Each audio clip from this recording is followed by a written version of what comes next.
Muito bem. Estamos com o Fuca do senhor... Anselmo. Seu Anselmo aqui, mecânico de Carazinho. Inventor, o motor que funciona com água. Sim, no carburador entra uma mangueira com a válvula de retenção, onde aqui atrás tem um capacitor com água, com 2 litros de água. Ele só quando está viajando 25, 30 km por litro. Funciona água e gasolina. Como a água é mais forte que a gasolina, 10.000 vezes mais, funciona perfeito. Tirando o H2O, tirando o O, fica H2, hidrogênio. Muito bem. E tem mais um probleminha aqui, ó, que vocês querem ver. O Fuca, o motor liga no controle remoto. Tá bom? Para você passar lá para os seus mecânicos, eu sou de Dom Pedrito, Rio Grande do Sul. É uma nova experiência que eu tô levando e vou levar para muitas pessoas. Cara, quantos quilômetros ele faz por litro? 25, 30 km por litro. É 1967. O Fucão todo zeradão. Muito obrigado, meu amigo. Vá com Deus. Olá, pessoal. Aqui quem fala é o professor Djalma Silva. O meu pseudônimo artístico é Jan Titan. Eu sou arquiteto, tenho mestrado em informática na área de computação gráfica, inteligência computacional.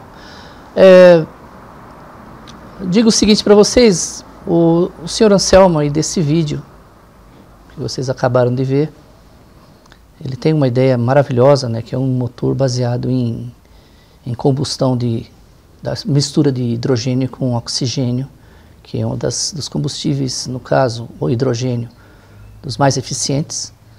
Ele produz, ao contrário do que o senhor Anselmo diz, não chega a ser 10.000 vezes melhor que a gasolina, não é tanto. Ele produz 70% mais a capacidade energética, ele tem essa capacidade energética 70% maior em relação à gasolina. O uso da tecnologia de combustão à base de hidrogênio misturado com oxigênio não é uma coisa recente.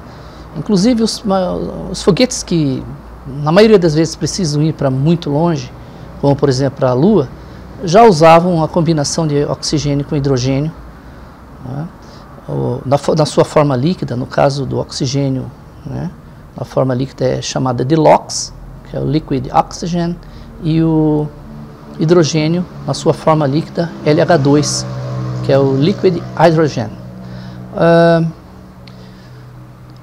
O problema é o seguinte do uso de hidrogênio. Na maioria das vezes as substâncias que portam ou que contêm hidrogênio são muito pesadas. Embora o hidrogênio seja um elemento extremamente leve, mas a água, por exemplo, H2O, que tem maior quantidade de hidrogênio em relação ao oxigênio, ainda assim o oxigênio representa a maior parte do peso, né, ou da massa dessa substância. Enquanto você tem 1 litro, digamos, de água pesando 1 quilo, 1 quilograma-força, de massa de 1 quilo, nós temos 1 litro de hidrogênio líquido pesando 70 gramas, pasmem. É muita diferença. Então, o problema de usar a água é o seu peso. Então, eu quero fazer esse vídeo aqui só para enaltecer aí a ideia do senhor Anselmo, lá de Carazinho, no Rio Grande do Sul. Então, o problema, então, justamente do hidrogênio nessas substâncias é o peso das substâncias a que ele está associado. Muitas vezes, ao invés de usar a própria água, como o senhor Anselmo está usando, os cientistas, os desenvolvedores procuram usar hidretos em metais, né? Como, por exemplo, o hidreto de sódio e alumínio, e ainda assim eles são muito pesados. Com isso, pesquisadores da Escola Técnica de Delft, na Holanda, estão apostando no armazenamento maior da quantidade de hidrogênio na água, e a água, no caso, em estado sólido, que é o gelo, porque a água nesse estado cria umas cavidades moleculares onde podem ser armazenada uma substância chamada hidrato de hidrogênio. No caso, hidrato de hidrogênio, porque a molécula de hidrato de hidrogênio tem 4 átomos de hidrogênio e 1 de oxigênio. O problema é que para produzir normalmente, ou para produzir antigamente, uma quantidade grande de hidrato, o custo era muito alto, porque a pressão exigida era da ordem de 32 PSI, ou seja, libras por polegada quadrada. Então eles apostaram numa nova substância para produzir hidratos, chamada tetrahidrofurano. Isso faz com que a pressão caia para cerca de 1450 PSI. Bem, além disso, a temperatura para produzir esse hidrato é muito baixa.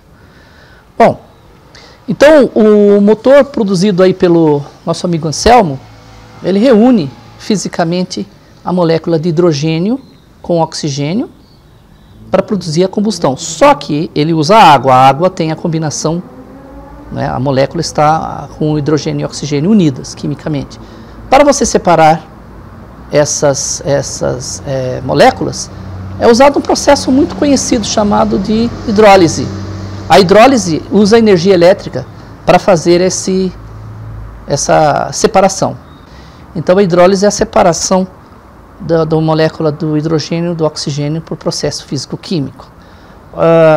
O gasto energético para essa separação, obviamente, tem que ser menor do que a produção da energia que gera a combustão e faz com que o motor promova a energia mecânica para a locomoção do veículo, como também para reabastecer a bateria. Então o que se procura é substâncias que tenham um menor peso, né, menor massa, para que o desempenho seja superior.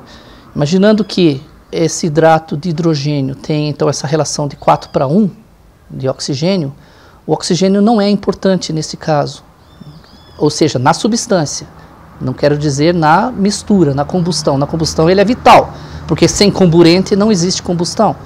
Obviamente, esse excedente de ar vem da atmosfera, assim o ar é tomado, ele é pressurizado na câmara de combustão e misturado justamente com essa quantidade maior de hidrogênio, fazendo com que esse motor tenha um desempenho insuperável e é extremamente melhor que o motor a combustão a partir de combustíveis fósseis, porque esses geram como subproduto gás carbônico ou monóxido carbônico, né? Dióxido de carbono ou monóxido de carbono.